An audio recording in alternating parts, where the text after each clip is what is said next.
Hello! Magandang hapon mga kawailaw. Ayan, makakatulog po tayo.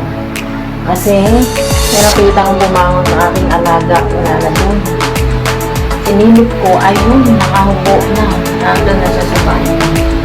So, puntahan natin. Kasi baka mamaya madulas yan dyan. Diba?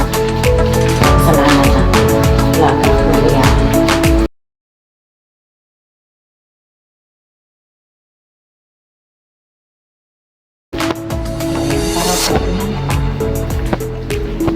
Wala yung buwan nilulong ngayon. Today is Sunday. Wala kaming bisita. Kami ako. Ilang tao sa baba. Ayan. Ilang tao. Yung aking alaga. Sa bahay. Ako! Ni hao了吗？你洗好了吗？你洗哦，你喂吗？洗手吗？你要洗哦。Alam niyo po yung alaga. Nakapalimang ligo na yun. Palimang laban na rin. Init ko si Saman. Agabi, ewan kami ng damag. Napatay kami na nag-ready lang ako. Umangon siya ng 11 na dito.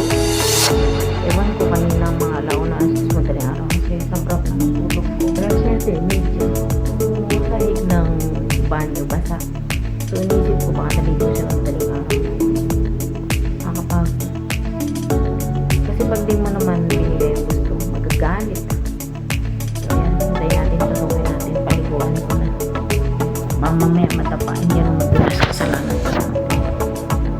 Ayun na nga, tapos nang maligo ang aking kasaway na alaga. Balik tayo sa higa. Papalisin mo. Parang ulan. Ang init. Papawisan ako. Ano ba naman o? Diba? Pataas-taas ko ang aking mga braso. Ang init. Kasi ano parang pag ganito po talaga pag tuwing hapon, laging parang hindi parang talagang umuulan po pag hapon. Naiinis ako dun sa internet na binigay sa akin. Kasi wala po yung binibili ko na 5G na internet.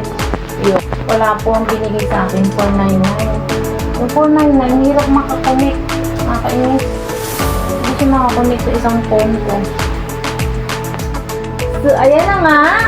Ayan. Talagang nainis ako kanina. Sakit ng ulo ko. So, sorry dun sa mga ha. Hindi ko pa nasusuklian ha.